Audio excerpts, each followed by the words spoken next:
যত খুশি হোক।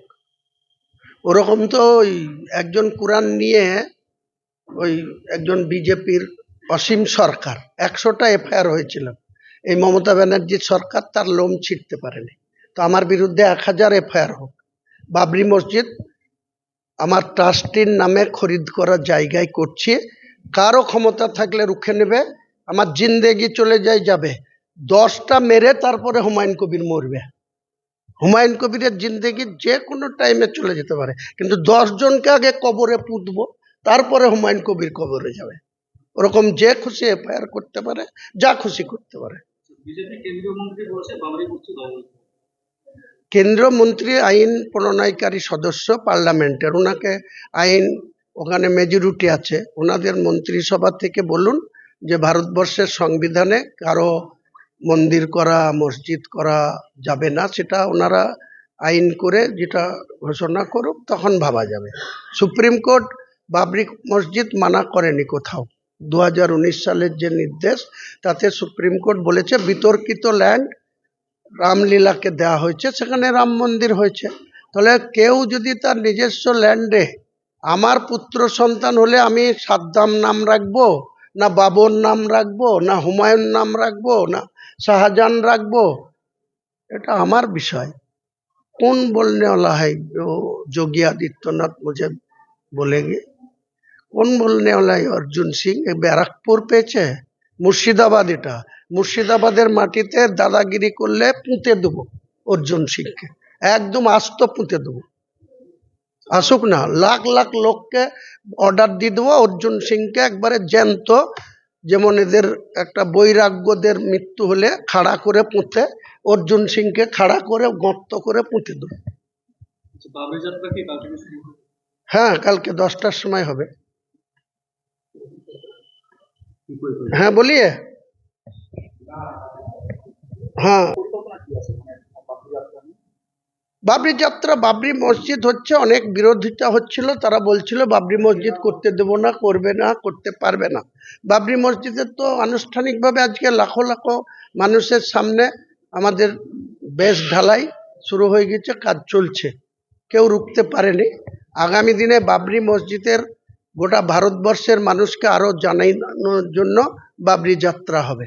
235 কিলোমিটার হওয়ার কথা ছিল, 4 হুইলার গাড়ির কনভয় নিয়ে হওয়ার কথা ছিল, কিন্তু উচ্চ মাধ্যমিক পরীক্ষার জন্য 13 তারিখ শুক্রবার মালদা জেলা জুড়ে 30টা প্রায় রাস্তার ধারে পরীক্ষার্থীদের সেন্টার আছে, সেটাকে বিবেচনা করে এটাকে ছোট করে দেওয়া হলো, লং ছিল ছোট হলো, এবং 50,000 লোককে নিয়ে 22 কিলোমিটার পায়ে হেঁটে বাবরি যাত্রা কাল হবে। ট্যাবলো থাকবে, বাবরি মসজিদের সমর্থনে এই মিছিল নেতৃত্ব দেবে বাবরি মসজিদের ট্রাস্টের সর্বময় কর্তা আর জেইউপি চেয়ারম্যান, জেইউপি দলের কর্মীদের নিয়ে, সমর্থকদের নিয়ে, নেতৃত্বদের নিয়ে কাল 50,000 লোক নিয়ে 22 কিলোমিটার পায়ে হেঁটে করব।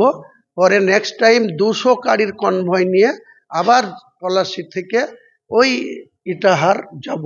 সেটা প্রশাসনের সাথে কথা বলে, পরীক্ষা থাকবে না, ছুটি থাকবে, সেই ডেটে নেক্সট টাইম সেটা ঘোষণা করব। টেক্সটাইল মোড়ে 14 তারিখ শনিবার বেলা 10:30টার মধ্যে আমাদের হাজার হাজার কর্মী নিয়ে উপস্থিত হব। 11টা থেকে টেক্সটাইল মোড় থেকে হেঁটে গোটা এসপি অফিসটা ঘিরব, 1 লাখ লোক নিয়ে গিয়ে এসপিকে দেখাবো ও কত বড় দাদা হয়েছে। ও এখানে মানুষের জমি জায়গা নিয়ে ও অ্যাসেসমেন্ট করছে, ও এখনো স্টেটমেন্ট করেছে যে যারা যারা বেআইনি রোজগার করেছে, তো এতদিনও কোথায় ছিল কটা বেআইনি রোজগার। আমার যে সব মেয়ের নামে জমি জায়গা, এমন বাহাদুর পুলিশ অফিসার যেখানে বিল্ডিং আছে, কনস্ট্রাকশন আছে, সেই কনস্ট্রাকশনের ল্যান্ড ফ্রিজ করেনি, বিল্ডিং ফ্রিজ করছে। এই তো হচ্ছে এদের দক্ষতা, এই তো হচ্ছে এদের চামচাগিরি করা। তার কলার ধরে জবাব নেব 14 তারিখে, কলার ধরে।